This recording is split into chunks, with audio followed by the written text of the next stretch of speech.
Hello, everyone, and welcome back. And in this lecture, we're going to talk about interventions based on the best available evidence. We chose to put this lecture here because even though we cover information from other sections of the cervical spines, we review the best evidence for the examination, and we also review the best evidence for risk factors for cervical pain and a few other things. But we still put it under here because we really want you to know what is the evidence of the interventions or the treatment that you're performing in the clinic. Now, where is this information coming from? And we say, what's the best grade for a certain treatment? Well, that's coming from the clinical practice guidelines, and that the CPGs or clinical practice guidelines, it really is a research-based way or kind of the gold standard of the treatments that you should and should not be performing. So everything in the management of a cervical spine, from differential diagnosis to classification to treatment to examination, evaluation, all of those sections, there's evidence for and against the different things that you should be doing, should be looking at, etc. And this helps you identify as a practitioner what's the best things you should be doing, what are some things potentially that you should be weary about doing, things that have some good evidence for and some bad evidence for. So if you haven't looked at the CPGs or you don't know what I'm talking about, I would recommend pausing the lecture, and you can get all of those for free off of the APTA website. So just type in clinical practice guidelines, physical therapy, neck pain, and you'll be able to see what I'm talking about. So in the examination section, we largely talked about the treatment-based classification. And so you might be asking, how does the TBC or treatment-based classification here on the right side compare to a CPG on the left side? A good way to look at it would be the TBC is just a small part of the bigger CPG. So under the classification section of the CPG, you could see these four different categories and then what's the evidence of that. And here you see it has a level evidence of a grade B. So if you think back to school, A, B, C, D, it goes in that order of A being the highest level of evidence. And as you'll see on the next slide, so that grading, if it's a grade A, that means there's strong evidence for that. And that could be strong evidence for assessing these things, strong evidence for doing manipulations, strong evidence for, or weak evidence for dry needling, for example. So it looks at every different facet of what people are doing in the clinic and what people are researching. And then it gives you a grade based on all the studies that are available. For example, if something has a grade A, that's a strong evidence, and that means one or more level 1 systematic reviews are supporting the recommendation. To understand what a level 1 grade is, I know we keep kind of going down and down, but so you have a grade A, which is made up of level 1 systematic reviews and then high level RCTs. So as you can imagine, a level 1 study is better than a level 2 study. So a level 2 study, as you can see on the grade B, there's only moderate evidence supporting that. So if you, as we'll talk about later, both doing mobilizations and manipulations for cervical spine patients has grade B evidence. That means that if you're going to do that, just know that we don't have the highest level of evidence to support that yet. Now, we do have some decent studies, but it's just not perfect. It's not going to be as good as the evidence that might surround using certain outcome measures, for example, in the cervical spine. As you keep going down, C means that there is weak evidence, D, conflicting evidence, all the way down to some expert opinion, which would be a grade F. And it's not that expert opinion is bad. There's certain things that just logically make sense that the evidence hasn't shown yet. And that'd be a good example of maybe using some expert opinion. But then actually more importantly, expert opinion is important because eventually expert opinion is going to turn into case studies, which will turn into all the way up the chain to RCTs and systematic reviews. So what we're striving for is more of A and B quality evidence. So before we get into the interventions section specifically, If you look at some of the risk factors for developing chronic neck pain, I just wanted to talk about this real quick because this will play into what we talk about in the examination and treatment evidence review below. Some of the risk factors are age greater than 40, so that's not surprising that people generally when they're older will get neck pain. Coexisting low back pain, I see that very commonly in the clinic where someone will have either current back pain or a prior history. History of neck pain.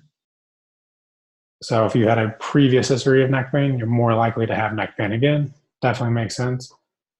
A history of cycling, and they don't really delve into that too much, but it's most likely due to some of the tough biomechanical considerations of neck pain. And then what's also the last point is great. It's a worrisome attitude and less vitality. So this is recognizing that if someone is, if they come in and they have some of those yellow flags of you can tell that they are more lethargic, they're just not quite with it, not quite ready for the treatment. That is actually a risk factor for developing chronic pain. So if you see that person who has acute pain and you're identifying some of these behaviors, then you can address that early and educate them that some of those sort of factors and the bigger lifestyle changes can be really important to help prevent the progression into chronic neck pain. And also in 2018, a loss of strength in the hands was also added to the list. And I think that's great too, because that is incorporating some regional interdependence and bringing in the aspect of a neuromuscular treatment to the bigger scheme of things. So we're looking just beyond the neck now, and we're looking at the whole upper extremity. Okay, so next we're going to get into mainly looking at the 4 different classifications in the TBC and then seeing what the evidence for each thing is. And then I also discussed some of the examination points. So in the examination lecture, we talked about risk factors or common findings for people who have mobility deficits versus movement coordination impairments. And for example, with the neck pain and headaches, we talk about how weakness of the deep neck flexors is one of the common findings. So we incorporate those. I incorporate those into this lecture too, so you can just see how the examination part plays into the intervention. Under the neck pain with mobility deficits, something that you'll most likely do because they're coming in with mobility deficits is going to be a cervical mobilization or manipulation. Now, if you're going to do that, per the research, you should also do some strengthening, coordination, and endurance-based exercises. Because if they're coming in and you find that they are a candidate for a mobility-directed approach, cervical mobilization and manipulation doesn't have as good of evidence by itself as when you combine it with strengthening, coordination, and endurance. So here already, more of that multimodal approach is very beneficial for individuals who have neck pain with mobility deficits.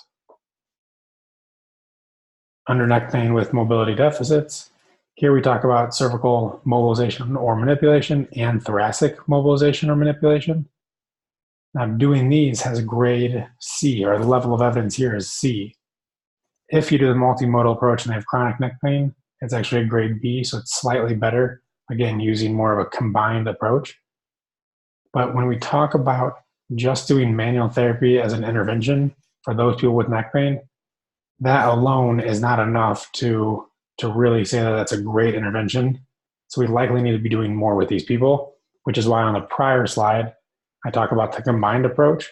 That is going to be what's key to really helping people who have cervical spine pain. So the take-home points on should you manipulate the cervical spine? Well, we kind of have weak evidence or grade C evidence that mobilization and or manipulation is beneficial. When we talk about the thoracic spine, there's slightly better evidence for that. And then also for chronic pain, as I mentioned, that multimodal approach will be important versus just doing manual therapy. So for patients with acute and chronic neck pain with mobility deficits, there was no benefit compared to cervical mobilization and using multiple sessions of cervical manipulation for reducing pain. And what that means is basically cervical manipulation isn't necessary. Now, I'll still occasionally do it in the clinic, And I think that you as a practitioner should know that cervical mobilizations are just as good as manipulations. From my personal manual therapy side of things, I often find that the better your hands are for manipulating, so the better you are at positioning and setting up the manipulation, it will often go, the neck will often adjust when you just position them there. So even doing that mobilization will often get the cavitation. So for me, I would say the take home message is you don't need to do manipulation, but if your positioning and your setup is good, it'll almost be a manipulation because you're going to be taking them to that end range mobilization or that grade 3 or 4. Okay, so that was talking about the different interventions for the mobility deficits. Now here I want to talk about cervical examination for neck pain with headaches. So when you're looking at someone comes in with neck pain and headaches, and you're looking at the cervical cranial flexion test, the segmental mobility, active range of motion, there is grade B evidence for doing those tests. So, I mean, there's a moderate level of evidence that we should do this, which means when you have someone that comes in with neck pain and headaches, you should look at those 3 things specifically, among other findings, of course. So now the cervical interventions, still neck pain with headaches, you find that you do those tests above and you find that they are a candidate for this classification. What should you do with them? Well, if someone's coming in acutely, so they are recently having the neck pain and headaches, again, there's grade B evidence. We're seeing this quite a bit on doing a supervised instruction of active mobility-based exercises. And that includes actively mobilizing the neck, the thoracic spine, and shoulder as needed. So a supervised active mobility approach, getting them moving, promoting the positive benefits of exercise, that's going to help people for neck pain with headaches. Excuse me.